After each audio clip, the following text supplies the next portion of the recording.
আমি নিজ থেকেই নিজের পোস্টার সরিয়ে দিচ্ছি। আইনের প্রতি শ্রদ্ধাশীল থাকা উচিত আমাদের সকলকেই। নির্বাচনী আচরণ বিধি অনুযায়ী 48 ঘন্টার ভিতরে নির্বাচনের যে সমস্ত ব্যানার, ফেস্টোন, পোস্টার, প্রচার মেটেরিয়াল আছে সেই সবগুলোকে 48 ঘন্টার ভিতরে নামিয়ে ফেলার নির্দেশ দেওয়া হয়েছে।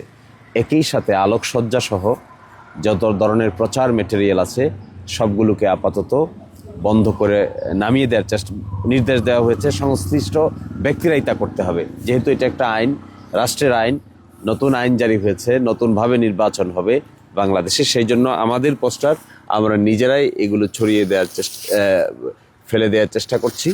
এবং এখানে শুধু এই জায়গায় না, আমরা 2 থানায় যেখানেই আমাদের এই পোস্টার লাগানো হয়েছে, ফেস্টন লাগানো হয়েছে, সেগুলোকে আমরা নিজ দায়িত্বে ছুটিয়ে ফেলছি। তো আমি আশা করব সকলেই রেসপন্সিবল দায়িত্ব পালন করবেন এবং এই পোস্টার, ফেস্টন কিংবা অন্য যে সমস্ত প্রচার মেটেরিয়াল যারা করেছেন তারা এগুলোকে ছুটিয়ে দিবেন। এবং আপাত অর্থে আবার যখন তো নির্বাচনের প্রচারণার সময় আসবে, সরকার কর্তৃক ঘোষিত প্রচারণার সময়, তখন আপনারা এখানে নিজ নিজভাবে এই পোস্টার লাগাতে পারবেন। কিন্তু তার আগে আমি নিজ থেকেই নিজের পোস্টার সরিয়ে দিচ্ছি। আইনের প্রতি শ্রদ্ধাশীল থাকা উচিত আমাদের সকলকেই।